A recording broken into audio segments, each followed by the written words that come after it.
are there different styles of parenting? What I mean by that is, um, do you guys have like this a similar background from like in your own personal households growing up that allowed you guys to kind of, work well together, or is there so many differences that you guys have to navigate those kind of waters when dealing with your kid? So with parenting, there is a different style, different approach between Trania and I because we were both raised different. Trania was raised with her mother, and it was her and her mother, you Okay. know, growing up. And a lot of Trinia's family are like cousins and aunts and uncles that she's technically not blood related to, but Okay. the friendship bond is so strong that it transcended the Yeah. simple word friends. Yeah. Whereas to as I've That was said, I come exactly. from yeah, so I said I come from a very big diverse family.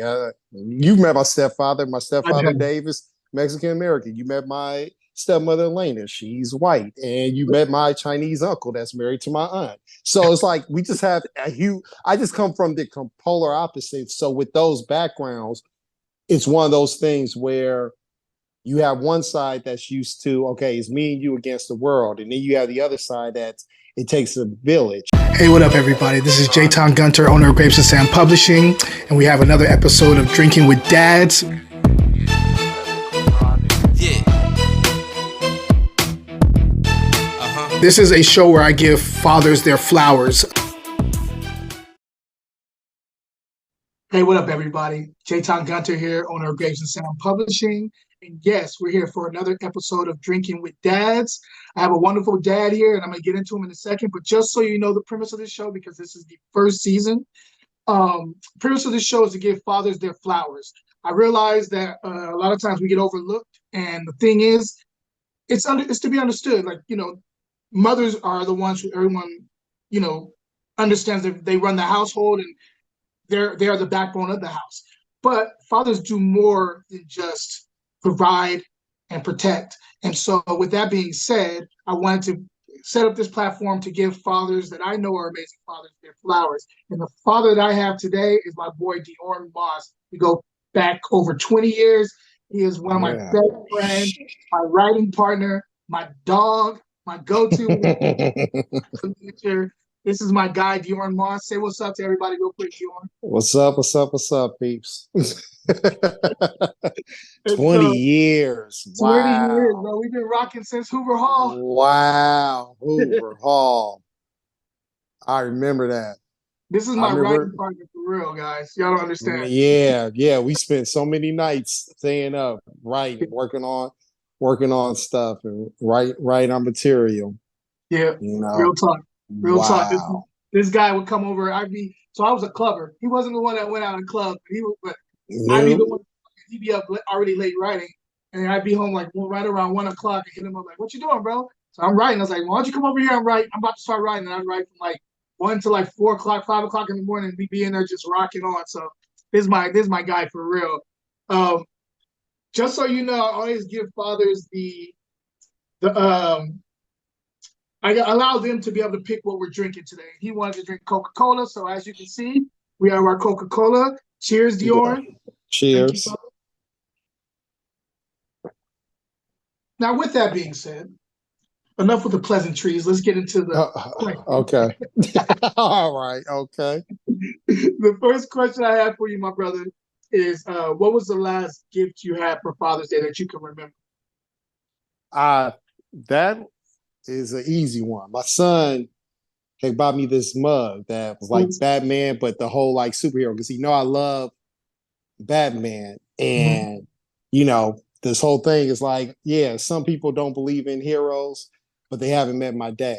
And that's awesome. To me, that's become like my drinking cup when I'm drinking coffee and reading. And I think the reason why it meant so much to me because there was a period in time where in a real conversation when Caleb was younger that he had with my wife Trania where he was worried about me. And he was like, I think Dad's depressed. And that was during the time where I was going through a really low period and a lot of stuff was just weighing on me. And I remember hearing what he said and how he worried about me, how he loved me, but he was just real concerned. And I remember that woke something up in me where it was like, listen, I don't want for me being the best example for my son as a father. I don't want for him to think that, oh, my father was depressed or my father was this and that. I need to make a change so that I can be a better example for him. So to go from that to, oh yeah, nah, my dad's my hero, and I love hanging out with my dad, and my dad is great and everything. That's why that gift just really stands out to me. No, that makes Yes. all the sense to me. That makes all the sense. That's really sweet that he was able to call it too. You know what I mean? Like you gotta. So for our generation, I feel like we weren't as close to our fathers like that. That right there shows that there's been a little bit of a shift in your household, at least, where he can Mm-hmm. already pick up on the signals that pops is not in his normal phase right now. That's really dope, man. Because I know I could never have picked that up from my pops when I No, was. because the way our fathers, I wouldn't say hid it, but the way our fathers present themselves, you thought that they were made of stone. And it's not Yeah. until you get older that you realize, no, they wasn't made of stone. They were just carrying the weight of the world with them. And they were just trying to go through it, get through it, and be the best individual they can be with everything going on. And, that was the thing. And plus, just as males, we're taught not to express our emotions, not to be emotionally healthy. Exactly. And there is something that get lost in that. So, we've always encouraged Caleb to express his opinion. We'll check him if he get out of bounds. I know you and T both. Yeah, I Oh know. yeah, oh yeah, oh yeah. But we want to create a space where he feels like he can talk to us about stuff, because one of the things about being a parent is there's so much stuff out there that what literally scares the crap out of me is that something could happen to my son and I didn't even know it because he kept it hidden, and he kept it on in chat rooms, and he kept it in text messages, and he never expressed it to myself or to my wife. So we try and keep it open. I love that. I love that. And by the way, audience, I know a lot of these answers to these questions, but I got to ask them because I want you guys to get to know Diorn a little bit. Before you guys had kids, did you always know you wanted to have a kid? Was this Not like something really. in the card for you? Like, I thought about it, but if I was being honest, I thought I was too selfish and self-centered to be a good father. Like, I was ambitious. I wanted to be a writer. I wanted to be a great writer. I wanted to do all this and that. And I knew that in order to be a good father, you would have to sacrifice that. And you would have to put fatherhood and raising this child above all that. And when I was honest, I thought about, oh yeah, I have kids, but deep down, it's like, okay, if I didn't, would that be the end of the world? No, it wouldn't. So it was one of those things where when Trania and I talked about kids, it was like, okay, if it happens, then it happens. And then one night it happened, and she tested and was like, oh my God. It was right after a Christmas party when I was teaching. And it's so funny because this last Christmas, our family gets together and goes see a movie for Christmas. That's always our tradition. And we went to see Avatar. And Caleb was like, I don't fool with Avatar. Those guys are built like Shaq with weapons and everything. That's just not me. And I'm like, you have to go and see it. Why? He was like, why? I'm like, because you were a fetus when the first one came out. So, because the next day after we found out that we're having a kid, we went and saw the Avatar movie. So I'm like, this is kind of a full circle moment. So you're going to take your little ass in the movie theater and sit there. Let me ask you this: with you and Trania, so this is your wife. I just want everybody to know that you're still with your Trania, wife. yes. Okay. So you guys. Yeah, I am. Okay, great. I have to clarify that because like a lot of fathers, a lot of husbands. There's not a lot of husbands and wives out there. You know what I mean? There's a lot of no, it's not. co-parenting going on, different households and stuff. So I got to clarify so people understand your trail, what's going on with you. Because you guys live together, you guys are married and have your kid. Are there different styles of parenting? What I mean by that is, you guys have like a similar background from like in your own personal households growing up that allows you guys to kind of work well together, or is there so many differences that you guys have to navigate those kind of waters when dealing with your kid? So with parenting, there is a different style, different approach between Trania and I, because we were both raised different. Trania was raised with her mother, and it was her and her mother. growing up. And a lot of Trinia's family are like cousins and aunts and uncles that she's technically not blood related to, but Okay. the friendship bond is so strong that it transcended the Yeah. simple word friends. Yeah. Whereas, to as I've said, Chosen I come family. from, yeah, so I said, I come from a very big, diverse family. You've met my stepfather. My I stepfather, know. Dave, is Mexican American. You met my stepmother, Elena. She's white. And you met my Chinese uncle that's married to my aunt. So it's like we just have a huge, I just come from the polar opposites. So with those backgrounds, it's one of those things where you have one side that's used to, okay, it's me and you against the world. And then you have the other side that it takes a village. So it's us navigating together, balancing it so that Kev can get what he needs as far as his development. But in truth, we were talking about our fathers and Father's Days, and we don't often get our flowers. And that's because really what the child gets from the mother is a lesson in love and how to love unconditionally and how to love fiercely. Whereas for me, my role is your character and how Yeah. you move through this life. And Yep. how when you say you're going to do something, you got to be a man of your word. And what are the consequences when you're not? You Yep. know, and that's what give. And that's not the sexiest thing to give, but it is just as valuable as teaching someone how to love is how to carry yourself. Stay tuned. Drinking with Dads will be right back. I just created a show called Drinking with Dads, and I'm a wine dad, like a regular dad, but aged. To pick up your own V-neck, go to the link in my bio or fruitandglassgear.etsy.com. Cheers. Now back to the show. So that gets into my next question, and that's actually a perfect segue. I'm gonna talk You about like roles. that? I'm pretty good at this. You're pretty good at this. I can tell. It's like you've been studying or something. um, let's talk about roles in as far as raising the kid, right? Normally, there's like a nurturer, and there's one that's more a disciplinary. Or in the new age households, you're both. So is it more traditional where one is like more on the discipline side and one is on the nurturing side, or is it like you guys both carry nice little cards and discipline in that little boy? Oh, well, Trinia disciplines what it is, but Trinia is the first one to think it's traditional. Trinia is the first one to think my baby didn't do it. And I'm sitting back, I'm like, okay, I know you know your son. And it's like, no, stop being an ass. He didn't do it. I'm like, okay, wait till this all shakes out, and then we're gonna see. So it's traditional, and at the same time, it's very competitive. And that is the whole thing with the father with the discipline, because you're as a black man, I'm raising a black boy, and I'm Yeah, trying to teach him how to be a man. I'm yeah, trying to teach him how to navigate through a world where if he gets stopped by the police, it could be fatal. hell yeah, And, you know, and at the same time, if he's interacting with a young lady or interacting with someone of the opposite sex, or in this day and age, same sex, what have you, it could also lead to accusations being thrown that are yeah. unfounded. So Mm-hmm. all that you factor in, and the scariness of it, where it's like, okay, I have to make sure that I'm imparting to my son the tools that he needs for when I'm not around. Now, the way we raise Caleb, and that we're both on the same page, we know that Caleb is an only child.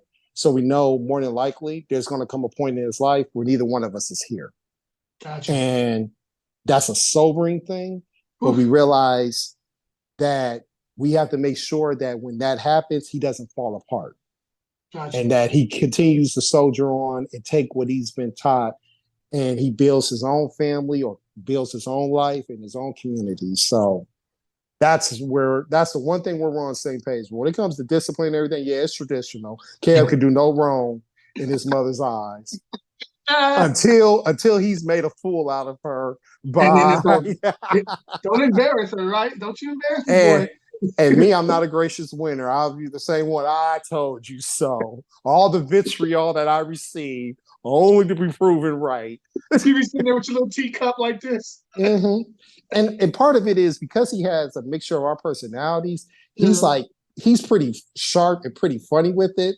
of Like course. we got a call from his vice principal. He was like, listen, Caleb is a great kid. There's nothing really wrong, but he used the inappropriate word, and there were witnesses, and we just wanted to talk about it. And all of a sudden, I hear Caleb in the background. Well, you say there's witnesses. How were those witness statements vetted? Who asked how were their statements vetted? And if they, and if And I that's did. credible witness, and then only for the vice principal. Well, it was the dean of disciplinary. I don't know. I don't know if she heard what your claim is. She heard. Always a lawyer already, man. Yeah, Talks like he really does, and he does have this sense of right and wrong. Like I remember one Thanksgiving, he and I sat and he watched Aaron Sorkin's The Trial of Chicago 7 oof, multiple times, and he good just one. loved it. Mhm. And he really loves when he's watching lawyers, especially cases where lawyers just get up and be like, okay, you know you just screwed up, right? And I'm Yeah. about to just destroy you. So yeah, he may go down that path. Who knows? You never know. So this goes back to the early days. You know, when you found out that you guys were going to have your son, leading up to it, do you feel like you guys were on the same page and everything was like, as far as, do you think you had everything together, mentally, financially, everything? Were you already like, we're gonna roll into this, and this first year is gonna be a breeze, or was there like pitfalls everywhere the first year of him being Hell no. We didn't have it all together.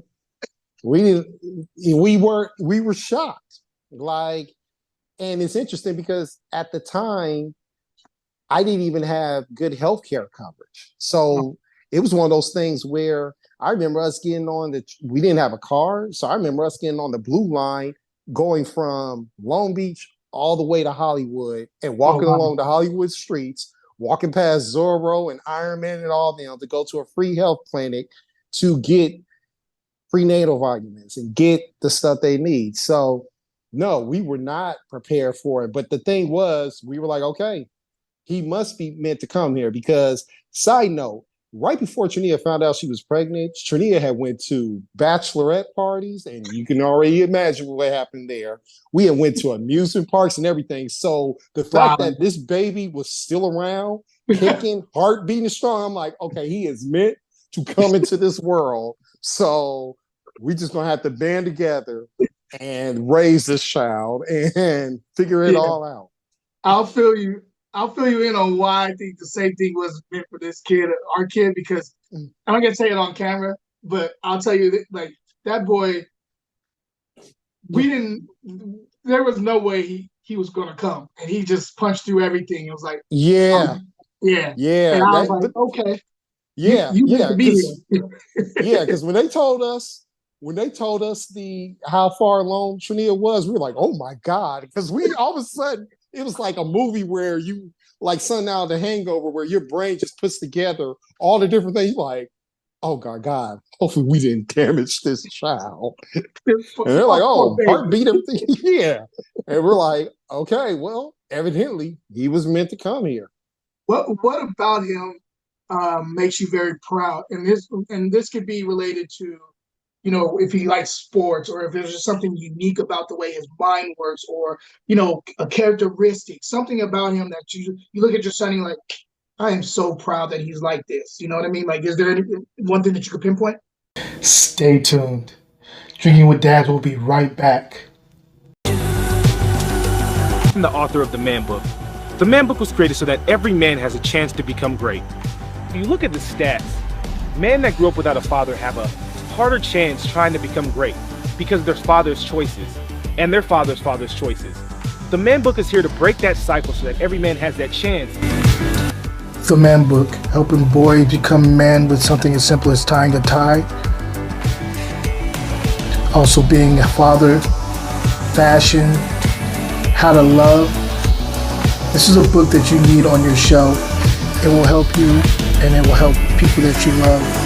Get it by going to dreamteamantioch.org. Cheers. Now back to the show. there are two things that I've told him, and there with raising a kid, it's always a double-edged sword. The first thing about Caleb, he's not a follower. I love that. And I'm talking about it doesn't matter if 20 people are like, we're getting ready to go do this. If he thinks something is stupid, Yeah, he's going in the opposite direction, and that's it. I love that. There's only been in all the years that he's been in school, there's only been one time where I heard about Caleb doing something with a other group of kids. Usually, if he did it, it was by himself, and that was he was going to Boys and Girls Club, and him and some boys decided to do an Ocean's 11 and raid the snack closet. Other Well, than that, snacks were involved, bro. Like, yeah, other than that, exactly. That was the one time where he was like, okay, your interest and my interest in line, let's get together. Other than that, no, he's not a follower, so he's not influenced. So I don't have to worry about peer pressure from him. The other thing is he has a very brilliant analytical mind. Like he and our thing is we have movie nights, and he loves Alfred Hitchcock movies, I love and that. he loves 80s movies, and he understands what's going on, and he can He offer wants it. different thoughts and insights Mm. and be able to break down. And I just think, yeah, he has a really brilliant mind. So those are the two things that I'm very proud of him. So That is dope. I actually really like that. I can't wait to see what's going to happen with Emil, man. Like oh yeah. Emil is, I mean, I've seen flashes of things. Me and him I try to exactly what you were saying about like, the way he shows up in society. I'm already starting on that. I really want him to like, I want his creative side to be out there. So we have our jazz mornings. Every morning we get up.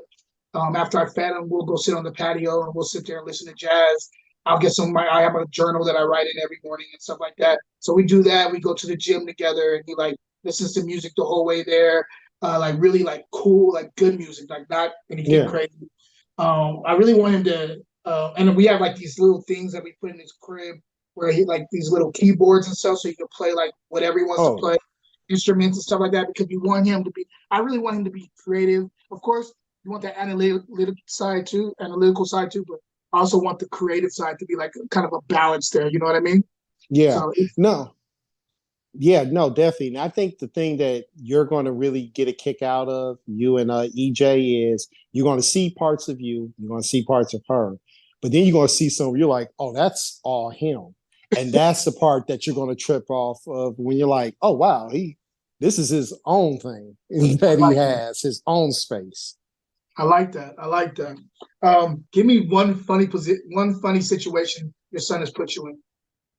And it could be anything. It could be like he Oh, his parents sometime when he was younger. It could be anything. oh my goodness. So he's always been like a little jokester.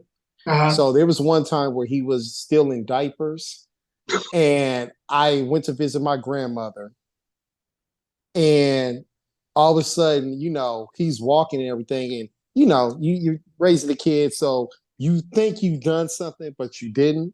Yeah. So I'm thinking, okay, he probably needs to have his diaper changed, right? He had pulled off his diaper and he was going complete commando. So when I reached and touched his butt and saw that there was nothing there, I looked him in the face and he looked at me and he just started laughing his ass off. Like, I got you. I got you. Yo, this kid is a character. That's a comedian right there, But bro. but That's I funny. but the other funny thing that happened was he was still young. You know how you got the like little strollers for the kids to help them walk? Yeah. Yeah, and he had like a stroller, and he had made him a sandwich. And he was so excited that he grabbed the sandwich. He was like, ha! And he took off running and tripped, and the sandwich just fell to the floor. It was like epic failure. And I watched him all of a sudden get up and start hitting and kicking the stroller next to him. He had a full-on fit that his sandwich. Yeah, he had a meltdown. And I thought, that is beyond funny. So yeah. Like, that is not me. Yeah. Let me ask you this, because I know that with us, with any man, you need something that's just for you. do you have any kind of way that you're able to get a release out, whether it's, and it has to be something that doesn't concern your wife or anybody else, just something for you that you love to do? Is there anything in your life that is like, this is for me to kind of, for myself to put a smile on my face? You know what I mean? I go for a walk Sunday morning, I and like I that. look forward to it. I get a walk. I put on podcasts. Usually, I'm listening to some screenwriting podcasts, or I have a Audible on my book. I may be listening to a book, but I'll walk through downtown because we live in Burbank. So I'll walk through downtown Burbank in the morning on Sunday, and I love it. And my family knows that that's my thing. So there's no, oh, let me tag along with you or anything of that nature. It's like, no, this is his thing that he does. And I've been doing that for years. And yeah, that's just my thing. And it's very therapeutic. It's very spiritual to me, doing it on a Sunday morning before service and everything. And it's something I look forward to. And it's funny because, downtown Burbank, there's a Starbucks that I'll stop at. And usually I'll see people out there writing, talking with them, see people out there reading, talking with them. And, I'll sit for a minute, drink a little bit of my coffee, and then walk home. And that 90 minutes is like, it's just, Yeah, I just enjoy it. I know what you mean. I do the same thing right now with Friday nights. Mm-hmm. Because I'm home at home every day with him. So I don't really have a lot of time. Even when she gets off, she has to do pumping for milk, and then Yeah. and then they're in bed by about 9 o'clock, and so we don't really, it's not a lot. I'm with him most of the day, even when Yeah. she gets home, and so because of that, Friday night she was like, you know what, I understand that you need some time to yourself, so I get Friday nights to do whatever I want. So she'll get Oh, home, that's good. she'll pump, and then I'll take off. And what I've been doing is going to the cigar spot and editing. I write or I'm editing there. And I should be I mean, everybody says you shouldn't be working on your time off, but this is stuff I love to do. And Oh, yeah. so I'm sitting there I'm in there for like three and a half hours, just editing and writing. And I got my music playing, and I'm not even paying attention to nobody. I got my cigar, and I'm Oh, good. yeah. So I look Oh, forward to yeah. that every Friday, man. I really do. It's like, You need that. You need that definitely. because, you know, you have to have time for yourself, for self-reflection, Yeah. and to really, especially when you're trying to maintain providing for a family, raising a child, being with a father or being a husband or a partner, you need time for yourself to think, reflect, ask yourself questions, to release, to do something that you enjoy, so that you don't feel like you're just this robot going through the motions. So yeah, no, even if you're doing writing, which is something that I do sometimes Friday nights as well, it's important. And it Yeah. helps you come back to your family, recharge, ready Recharge. to, Yeah. I mean, I write every day. I mean, I do that yeah, every single night. I'm writing, editing every night, but that time where I don't have to worry about any kind of distraction. Because even late at night when they're asleep or their sleep, she may wake up mhm, in the middle of the night and she needs to get her rest. So I have to go grab him, and that's an interruption. If you're in the middle of like breaking down a character, and you have your train of thought going, all of a sudden you get distracted. It's hard to get back to that sometimes. You know what I mean? So that yeah, Friday night is the one time where I know I have no distractions. She's not going to call me for anything, and I can get a lot of stuff done in about 3 hours. I get a lot of stuff done. So that's something I've yeah. been enjoying. Do you have any kind of tribe out there? Like, do you have like a group of guys, maybe a group chat that you guys are all fathers, and you're able to tap in with each other, be like, yo, this is what's going on. Has anybody been through this before or anything like that? Because I was talking to my dad. I was talking to my friend who does have a tribe, but then I was also when I interviewed my pops. I got to interview my dad, which was Oh, crazy. cool. Yeah, you know how my dad is. Yeah, But Mr. Gunter, yeah. Mr. Gunter, I interviewed him, and he said he does not have a tribe, nor does he want a tribe. He had his reasons why, but I was just curious. Do you have a tribe for yourself down there, or is it just something that's not your thing? Stay tuned. Drinking with Dads will be right back. I just released a new show called Drinking with Dads, And this is a platform where I give fathers their flowers. I have some merch to back that up. So if you have a wonderful father in your life, or you're looking for some cool father gear for yourself, go to my online store, fruitandglassgear.etsy.com, and check out what we got there. Cheers. Now back to the show. It's not a tribe. I have my friends. I have you guys that I've been friends with for over 20 something years. And I have some of my other friends who, are fathers that they're going through their own challenges that interact with. So it's not a group chatter thing. It's just that I'm fortunate that all my close friends, with the exception of one, is a father and are in their child's life, and there's stuff we relate to. But even with my one friend that doesn't have a kid, he's an educator. He works at a school, so he understands a parenting in a role in that capacity as an educator. So, that's really what it is. I have people I can go to for advice and for thoughts, but I wouldn't say it's a tribe or it's like, group chat. It's just, yeah. And I have my father, I have my stepfather, I have my uncle as well, who I could talk to as well, get their advice, and filter it, because part of it also is that the world Caleb is growing in is vastly different than the world they grew up in. Yeah, So, definitely, definitely. And this is, again, I know all these answers, guys, but I gotta ask them. So your father's always been in your life. You guys have always been. You and your father are always been like this, like this. my father has been in my life. He and I have had periods of time where we hadn't spoken to each other or didn't get along. And, my father is a disciplinary person. He's a person of high standards, and he's a person that, okay, if you're going to be in my space, this is what's expected of you. So that a lot of times didn't always mesh. Plus, my mother and my father were never married, so it's a situation of co-parenting, which has its own challenges. And it was one of those things where there was times where, yeah, we wouldn't speak, but I always knew that I had a father. I always knew that if I picked up the phone, he would answer. Gotcha. So we always seemed to find our way back to each other and pick up where we left off. So very thankful and very grateful for that. But yeah, there were times where, it was challenging. Go through my adolescent period where I want to do something like get an earring or something like Yeah. that. And it's I like, remember oh, that absolutely. argument. Oh yeah. And it's like, absolutely not. Absolutely not. And it's like, okay, but I'm living with my mom, so my mom's okay with it. Okay, well, you are living with your mom, so you can stay with your mom. But when you want to get some act right, then I'll at me. So I mean, that was the thing. And that's one of those things where you understand it and you may not agree with it, but now you look at it and you're like, okay, so with this experience that I had with my father, let me take the good, let me take the lessons, and let me see what kind of relationship I can build with my son.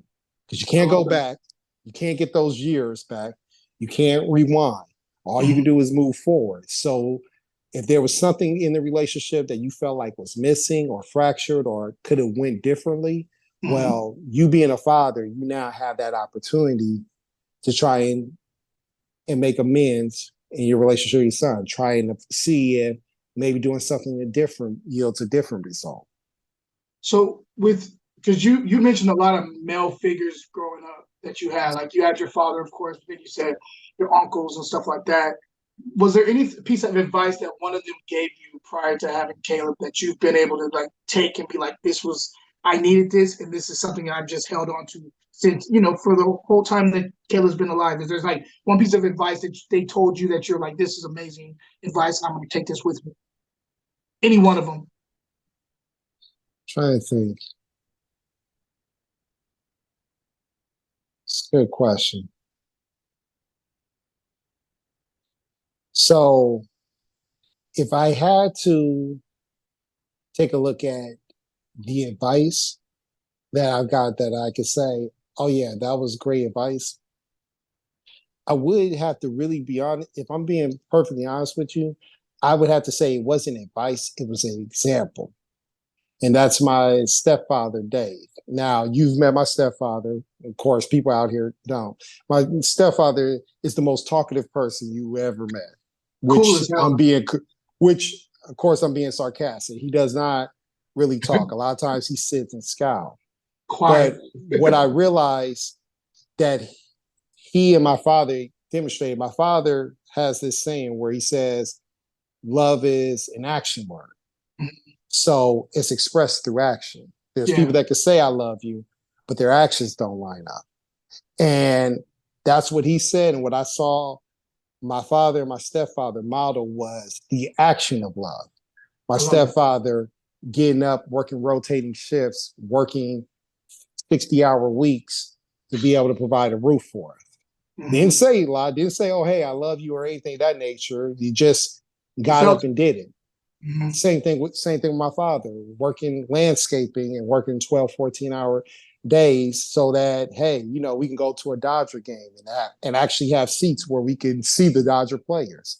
Yeah. You know, so That's I would cool. have to say, when looking at it, the greatest thing was that love is an action word, and that it's not built in just saying it, but it's built in the actions that you take and seeing it demonstrated between my father and my stepfather.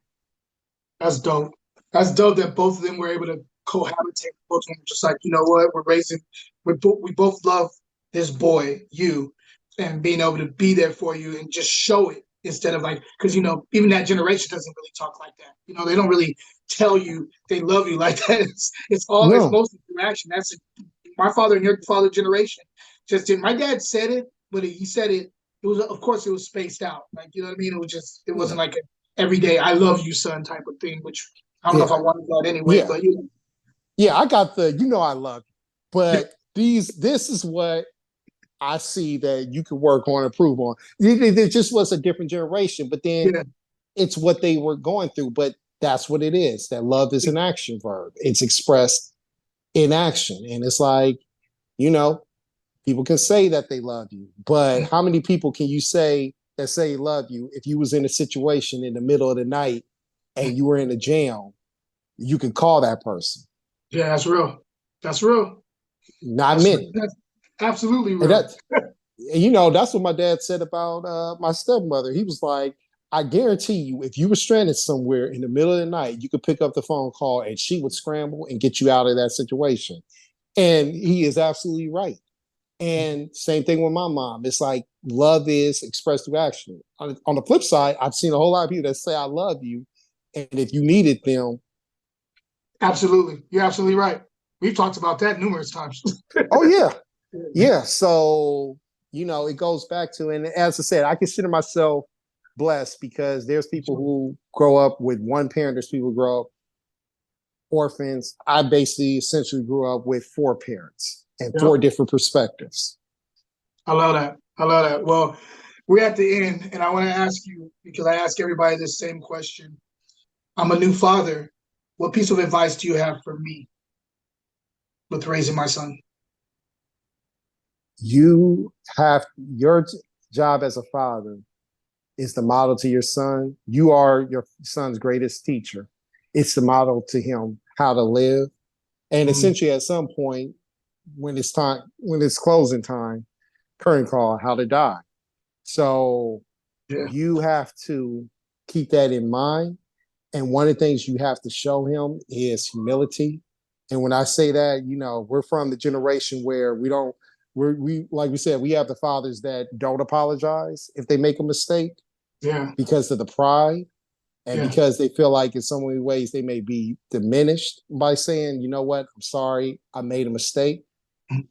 You have to be that example to say, you know what, made a mistake, son, should have did it this way. This is how you do it. Because that's going to be so much more helpful. You can say a whole lot, but what your son is going to really pay attention to, the actions that you take. You can say, treat women right, but if you're mistreating his mother, who you already know loves fiercely, then what you're saying doesn't carry any weight. That's real. So that would be my advice, is that your actions and everything that you're modeling in front of your son that's going to have the biggest impact. I love it. I love it. Bro, I want to thank you so much for being on this show with me. Oh, thank you. I miss and love you. It's been a long time Yeah, since same here. we've been able to do this. And I talked to some of the guys. I said we need to get on a big Zoom and just all of us just kick it and catch up and talk some shit, like we used to. Oh, yeah, Yeah, definitely. definitely. But I want to cheers to you. Salute, brother. And Salute. guys, thank you for tapping in for this show. Hope you guys learned something. I know I did from an amazing father. And until next Thank time, you. cheers. All right, cheers. God bless.